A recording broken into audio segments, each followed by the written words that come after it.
Hey, fellow mathers. Before we get into this episode, we want to share with you how you can get access to free content, professional learning that will keep your students engaged and doing the math that matters.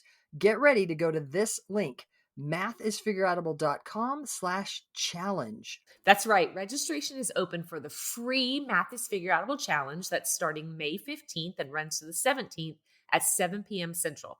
We're going to have 3 nights jam-packed with learning and routines that you can take straight to your classroom. In these challenges, we have a great time. We do some math, talk about classroom experiences, give away super cool bonuses and prizes.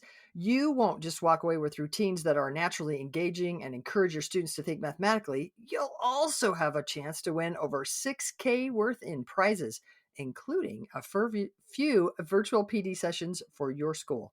I'll be joined by my wonderful co-host Kim and special guest Jenna Labe.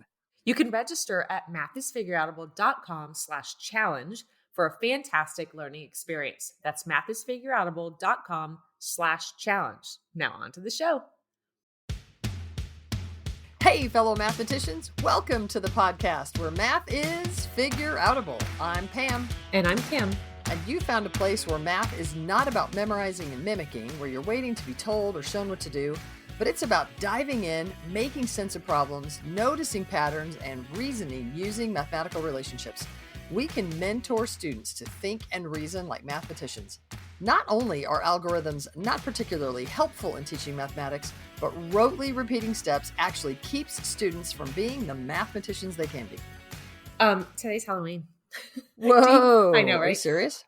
Yeah. So Which really means this is going to launch on Halloween. Well, today listen, is actually not Halloween. Yeah.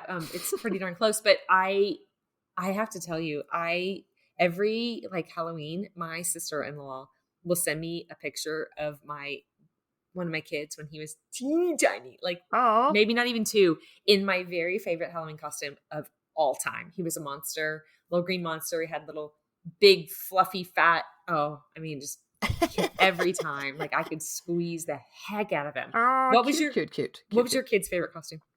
Did they trick or treat? My children always wanted to be something yucky, like gory, Ew, no, I'm violent. No. Well, so it's interesting. Should I say this? So as adults, they're all still, what's the word? Fascinated with the macabre. Okay, Like I have a son that is a vampire. Okay. And I have one that's a werewolf, and I'm not even going to talk about the other two. Not that they're worse, but maybe I don't even know what they are.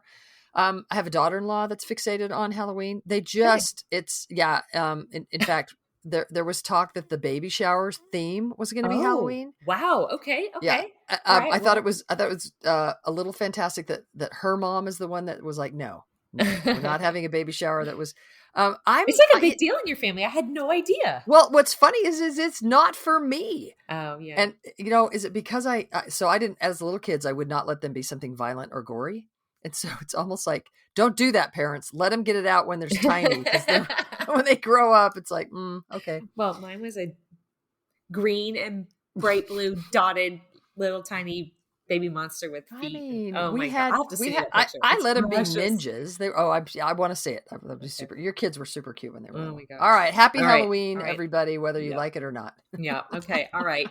So we are on episode 176. And when you and I started talking about this and decided what we were going to chat about today, do you remember I asked you what the number was?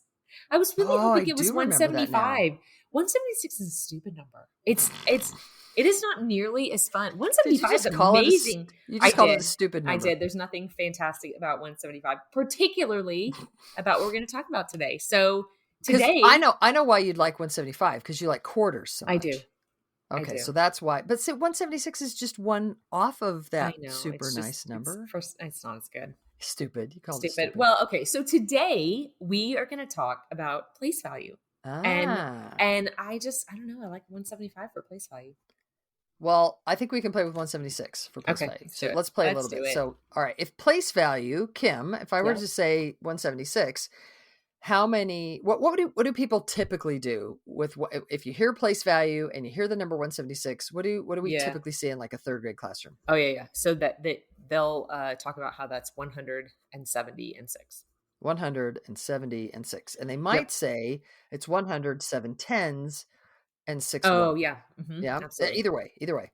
And so they kind of break the number up in place value and Yep. you're like, yeah, Pam, that's what place value means. Yep. But let's play a little bit. So Kim, if I were to say how many ones are in 176, I think we might have some third grade kids that say 6. Yeah, for sure. And I wonder if you agree with that. How many ones are in 176? There are 176 ones. 176. Or, and how would you, maybe I'll just say it.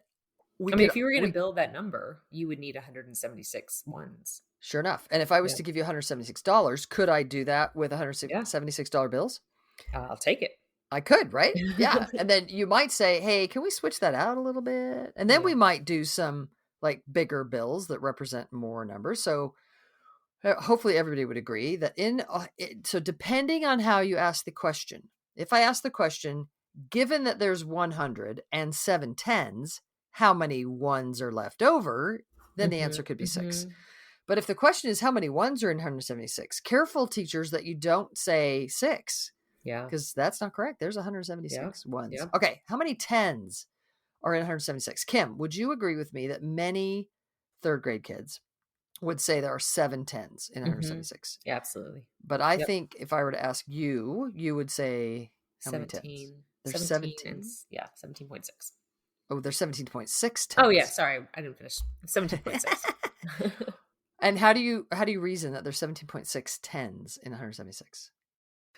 Because 17 tens is 170 170. and Uh-huh. and point 0.6 of a 10 is 6/10 of a 10, which is 6. Cool. So one way, if I said how many tens, you could say there's 17.6. Another way you could say that is there's 17 tens and 6 ones left over. Mhm. It's kind of a remainder feel for that. Mhm. Mhm. Cool. How many hundreds? Did I do everything I wanted to do with tens? I think I did. Yeah, I think so. How many hundreds? What do you think an average third grade kid might Oh, say? actually, I wanna say something about the 10s. Yeah, I feel like there's something we didn't say. Yeah. Like, early 3rd grade, I think I would be okay with there's 17 tens and some left over.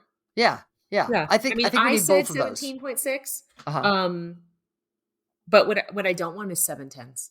But I'm happy when they recognize 17 tens. So if a student were to say there's 100 and I've already taken care of that and Yeah, now there's 7 tens and right. there's 6 ones, Yep. then we're okay with that. But be careful how you ask that question because Sure. if you say how many tens, 17 there's or not just 7, there's 17.6. Yep. 17. Yeah. All right. So how many 100s are in 176? There's one whole hundred, but Okay. if I wanted to be more So do precise, the leftover first. There's one whole there's 100. one whole and 0.76 hundred. So 1 and 76 hundredths of 100. Yeah, and We- it's interesting to me because I actually wrote what I wrote on my paper was different based on the question that you asked me. wow, Yep. interesting. Yeah. So when I said do the leftover one, I actually meant kind of the remainder thing. Oh, Um, okay. So 100 and a remainder of 76. And there's like 76 other Yep. stuff, other Yep. things, but there's Uh-huh. one 100. Yeah. Yep. Cool. We probably should have had this be like 476. So we could have said there's 400s and then Mm-hmm. there's those remainder kind of things or Mm-hmm. 4.76 hundreds. Mm-hmm. Yeah, that's kind of hard to say. So here's a question that we don't usually ask. And I'm not suggesting we ask this in third grade, but maybe in fourth grade. How many tenths are there in 176? Like 0.1. How many Yeah. 0.1 tenths? How many There one are tenths? 1,760 tenths. How do you know? I actually went back to how many ones there were, and I Mhm. knew that there were 176 ones, and there are 10 tenths in each one.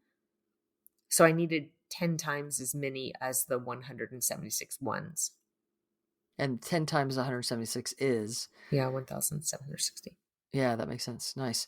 Another way that I was kind of thinking about it, because I was wondering how we could think about this, is how many dimes Yeah, for sure. are in $176, which I would probably do the same kind of reasoning you just did. How many dimes are in a dollar? Yeah. So But if the I could, context is helpful. yeah, I would hope so. And so then could we also ask how many hundredths? And could we ask how many pennies? Yeah, right. Yeah, and then we could go from there. Cool. Yeah. So in the title, I think we have exploding dots. So Kim, exploding dots. What do you know about exploding dots? Um, Don't well, tell us. I Don't tell us everything. Just no, I have just a little bit of experience. And we actually recently did some interviewing with students and uh, had a student sharing with us about exploding dots. And I didn't know tons, but I did some more looking. I know that it is about thinking about the value of the number. I know that it's about thinking a little bit more about some equivalence, and the point perhaps is to consider like a little bit more reasoning about adding or subtracting, and that it doesn't have to necessarily be traditional. But I also feel like what I've seen from a lot of students is that they get stuck in some drawing. Um, so you probably know a lot more than I do about exploding dots. yeah. So what you've seen is kind of students' interpretations of teachers' interpretations of Yes. James Tanton's Yeah, work. the after effect, right? Yeah. So James Tanton is a mathematician from Australia. Mhm. He does some amazing things. I think he's kind of funny. He's snarky. So Kim, I think you would The enjoy board he him. writes on is cool. The board he writes on is super cool. I Yeah. want one of those really bad. My team keeps telling me no. I'm like, come on, I want a board like that. So he, it's great. I heard him live before he had kind of gotten super big, and now he has a kind of a cool website with lots of exploding dots things. And as if you listen to his now recorded stuff on his exploding dots things on his website, he clearly says at the beginning that if this story was true, when I was a boy, and then he goes off to talk about how he thought about things as a boy, but he clearly says at the beginning, if this story was true. I thought that was awesome because the first time I heard him, I actually thought it was true. And he probably said if at that point as well, but I definitely heard everything else he said is like, wow, he really thought about numbers this way as a kid. But he clearly does some very nice things to help us think about our base 10 place value system. Mhm. And maybe I could even say, not even base 10. He helps us think about what a place value system is. So, for example, if you were thinking about Roman numerals, that is not a place value system. Roman numerals is a very additive system where you have to know the symbol for the amount that you're talking about. So, if you're talking about 3, then you draw the 3 little I's, like the letter I, and you count those, and that stands for 3. But if you want to represent 4, then they had this, or maybe I'll just go to 5. And that was a V, and V represents 5, and an X represents 10. And you had to, now that's similar to our number system where we have symbols, like Mhm. the numeral 3 represents 3, and the numeral 4 represents 4. Um, but their symbols only represented certain numbers. And to get, so like 3, they didn't have one symbol to represent 3. They used the symbol for 1, the I, and you had to have Yeah, 3 3 of them. times. So that's why it's additive. I had to add those 3 together. And if I was to represent the number 6, I needed the symbol for 5, the V, and the symbol for 1, the I. And I would put those together and I would add them then. So similarly, if I was to get 12, I would use a symbol for 10, the X, and then I would put 2 next to it. People are like, why are we talking about Roman numerals? Because those other numeration systems kept us from being able to develop more mathematics. When the Hindu Arabic numerals came along and the place value place value system came along, when we developed that as humanity, all of a sudden, in a relatively quicker fashion, we were able to do much more mathematics because of the place value system. So our place value system is very important. Our place value system says if I put a digit, a numeral, in a place, it represents a different magnitude than it does in a different place. So if I put the numeral 3 in the ones place, it represents 3 ones. But if I put the numeral 3 in the tens place, it represents 3 tens. That's multiplicative. Now I'm thinking about 3 times 10 because it's in the tens place. That's a multiplication sentence. Then I add those together. So if what was the number we we're messing around with? 176. Mhm. So I've got 100 and I've got 7 tens, sevens in the tens place. I've got, so there's the 70 comes from, that's multiplicative. And then the 6 in the ones place. And then I add those together. But the multiplicative nature that's happening in that place is cognitively difficult. Mhm. That takes some understanding. I'll give you an example of when I realized quite how difficult it was, and I was smiling.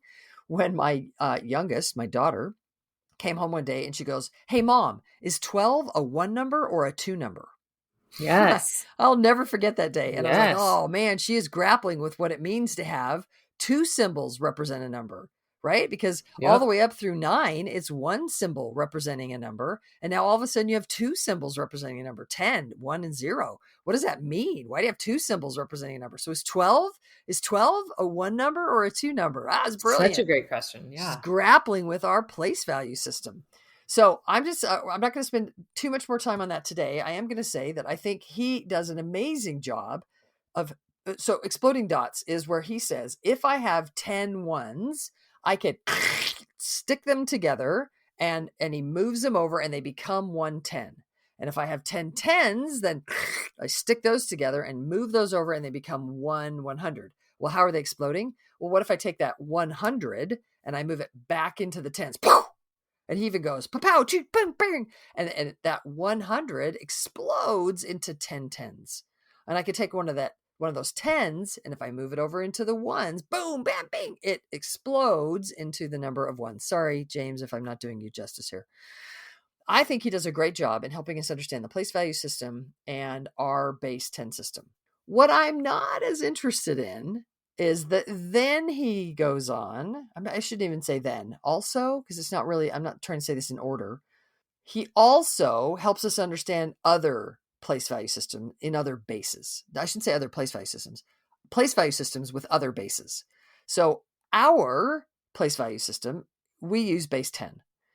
He and many other mathy people have decided that a good way to help us understand our place value system is to do other bases, not just hang around in the base 10 system. And so he does work with base 2 and base 3 and exchanges. And then he does work saying, all right, with base 10. And he says, now that we understand our place value system and ours is base 10, hey, check out how the algorithms work. And he does quite a bit of work, and I would say way too much work in understanding the algorithms. Mhm. Because I would suggest, maybe not James, because I don't know him and haven't talked to him about it, but teachers hear that as, therefore, our job now is to use exploding dots to have kids add, subtract, multiply, and divide. Yeah, and Now, that's the experience I've been seeing. yeah. And we see kids then, oh, this is what I must do. I must now Mhm. draw these dots and Mhm. circle them together and make the higher thing. And it becomes a whole lot of counting by ones Mhm. and a whole lot of reading off the answer. Mhm. And those are two flags for me that say, if we're supposed to be adding and I'm counting by ones, we're using less sophisticated thinking. Flag, flag, red flag, red flag. If we are reading off the answer, thank you, Kathy Fosno, for this tip that if you're reading off the answer, you're probably not mathing. You're probably repeating something real memorized. And so two red flags that say, I'm not so interested. So let me be clear. I think he does a great job in helping us develop place value systems. I'm not so interested in then taking that into why the algorithms work, and I'm not so interested in taking that into other bases, at least not for most students. Yeah. Yeah. We've seen that as well in schools, right? Where some of the classes do a couple of weeks of units in other bases. And for me, it's a little bit like, I want that time to explore more deeply in our base system. We have a lot to Yeah. do in Yeah. our base 10, right? Yeah. We have a lot to develop in our base 10, and Yeah. I think Kim, you and I would agree. We can do what we need to do with most students in base 10, spending that time really understanding base 10, that we Hmm. don't then need to spend all this other time in other bases. And I Yeah. know I hear people, I can see your face right now, listeners, where you're like, no, Pam, like I really understood blank in my pre-service methods class where we had to When mess we around in did. other Yep. bases. Yep. May I invite you to consider, what is it exactly that your aha was? And I'm going to bet your aha might have been about the base, the place value system, but I bet it was more about why the algorithms work the way they do. Hmm. And if that was your aha, I'm going to ask you to consider, is our goal the algorithms? No. And so since our goal's not the algorithm, I love that you had that aha. Yay, good moment that you had the aha. We don't need that aha. We need other more important ahas Yeah. to get kids really mathing. Kim, you would agree? Yeah, and well, I would also say that probably their experience is what we're saying is not a rich experience of 176 is 176. We need so much more than that. That's the Absolutely. richness of place value that we really are going for. Yeah, absolutely. So I'm not dogging James Tanton at all. I'm just going to de-emphasize a lot of his later, I should say his later work, because he does a lot of work not just in Exploding Dots, but in Exploding Dots. If you want to use Exploding Dots, use it to develop relationships, Yeah. to talk about what it means to have a place value system. But I would suggest for most students, stay in base 10. If you really want to, and you have a group of students that are ready for an extension, sure, go ahead and go play in other bases. But that's not the goal. It's an extension. It's to play with. I think our goal is to get good at base 10. Mm-hmm. Okay, Yep. so let's play a little bit. How we would kind of play maybe with some numbers. Okay. Kim, Trying how to. would you play with the number 3,872? What's the first thing that comes to mind for you? And it's okay. Just I'm not looking No. for a right answer here. Just Okay. like Okay. So whatever. anything because Yep. I don't know what you want. So I'm gonna say the first thing that comes to mind for me is that it's 28 away from 3,900. I love it. Did you think I'd say that? No, I wasn't sure what you were going to say. So Okay. I Okay. love that you did that. So Yeah. it's 3,872 is 28 from 3,900. Yeah. Do you also play then how far it is from 4,000? I haven't because then the next thing that I wanted to write down was that it's 8 away from 3,880. Mm-hmm. But yes, then the next place I would have probably gone is that how far away from 4,000, and that's 128 away. I'm super curious to let you play a little bit more. Any other playing you want to do? I kind of want to think about 10,000, which would be 6,128. So So you're I kind could of I doing could change partners. my end goal, right? Like so partners. So let's see. What else do I want to do? We already did the ones. That's 3,872 ones. It's 387.2 tens. I could keep going kind of either direction there. Okay, keep going. How about hundreds? How many hundreds? So that's 38 and 0.72 hundreds. It's And 3 point. sorry, didn't mean to interrupt. So same, I could thousands. So It's a stay with shift, hundred right? if you don't mind. Stay with hundreds for a second. Yeah. So when you just said 38, and then you went to I'm kind of a The little extras. less. I'm gonna kind of ignore the extras for a second. Yeah. Okay. I think it's interesting that 3,800 also has the name 3,800, 3,800s. Yeah. right? Yeah. So go back to tens for a second if you Yeah. can. I know we're shifting a little bit. So how Yep. many tens did you say? And It's maybe do it three, as an extras. 387. So 387 tens. with two extras. Yep. Okay. So in 3,872, there are 387 tens. Mm-hmm. Where was I going? I just forgot where I was Because going. you can say 3,800s, but you don't say. Oh yeah. Why do we call the number? I'll let you finish the sentence. Go ahead. Well, I mean, it's silly to us that we wouldn't say 387 tens as a way to describe that number. We say 3,800. Yeah. And Yeah. you might be like, why do we say 3,800 and 3,800? And I don't know, but I'm suggesting that we could also acknowledge that if we had the number 3,870, 3,870, that we could call that 387 tens. We do it with thousands too. We say 3,000s. 3,000. Absolutely. Yeah. Well, and then, if we extended that up, let's say that we had the number 13,872. Yeah. Yeah. Could we talk about the number? Do we call that 1,300s? We don't. We call that 13,000s. Because we're in that place, right? It's 13,872. So there's a place where we actually, I don't know how to say what I'm trying to say, where the thing that it is, we're calling it that. It sounds like. Go ahead. We're not calling it 110,000, 3,872. Yeah, it's 13,000. That's the break I'm trying to make. It sounds like you're challenging the listeners to join in your movement to start calling tens 387 tens. I've heard you say that before. Yeah, absolutely. You want to start a movement? Let's call things what they are, so that we get a little bit more flexible. So that when we Sure. say the number 3,872, we get things like all of Kim's partners, but we also get different place values, and we Mhm. don't just get the standard place value separation that we get Expanded if you notation expanded stuff. Yeah. notation, that we don't just Yeah. get that, but we play maybe with a little bit more. Yeah. Yeah, cool. All right, Kim, I'm going to suggest that there are some takeaways. What are you Yeah. thinking? For sure that we need to broaden the question that we're asking students. It's not enough to just say 176. The expanded notation Yeah. question. That's Yep. not That's not enough. enough. Yeah. Nope. So we're also not saying that's evil. It's just not No, enough. that's needed too. It's just not enough. Necessary, Yep. but not sufficient. Uh-huh. Yep. Yep. Um, and so broaden the question that the place labeling, right? I don't know how much you said about place labeling, Oh but yeah, we didn't really talk about that that today too much. labeling of ones, tens, hundreds is It's like you definitely just said. not enough to develop place value. No, for sure. Definitely not. And so all too often we have worksheets out there that just have kids label the places. You give them a Right. number and you just say label the places. Once kids have done that, that's necessary, but it's not sufficient to develop place value. So those two Right. things together is what we typically see is the most that's happening out there. You label places, Yep. you do the expanded notation, and then you're kind of done. Right. Those are necessary. Don't do so much on them. Do a little bit on them and Yep. then do more work trying to get place value done. Yeah, because it's not doing what people think it's doing, right? It's giving them the Exactly. names of the places, but it's not creating understanding of value. Um, yeah.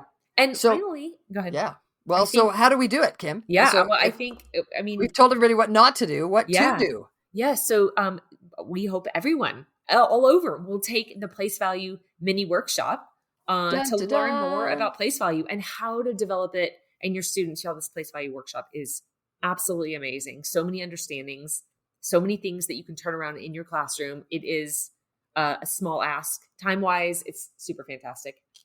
Y'all, we thought as a team, we sat down and we said to ourselves, what is something that we could create in a mini workshop? We know teachers Yeah. are busy. We know they only have so much time. We know they have only so many funds.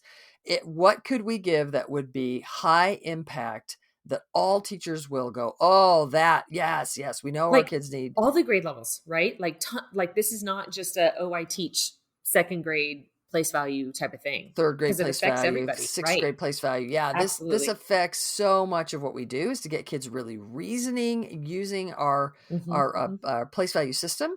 So we created teaching place value, and it Hmm. is a mini workshop. It is intended to take 2 hours. About we would invite you dive in to our mini workshop called Teaching Place Value and learn how to de-emphasize the kinds of things that we talked about today and emphasize building that place value in your students. You and they are going to love it. All right, y'all. Thank you for tuning in and teaching more and more real math. To find out more about the Math is Figureoutable movement, visit mathisfigureoutable.com. Thank you for helping spread the word that math is figureoutable.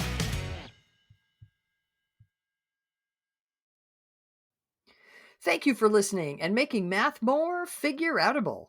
To learn even more, make sure you register for our free challenge at mathisfigureoutable.com/challenge. You are not going to want to miss the evenings of May 15th through 17th, starting at 7 p.m. Central. Math teaching, go register now. That's mathisfigureoutable.com/challenge. Join us to make math more and more figureoutable. And if you can't join live, register and we'll send you access to the recordings. We'll see you there.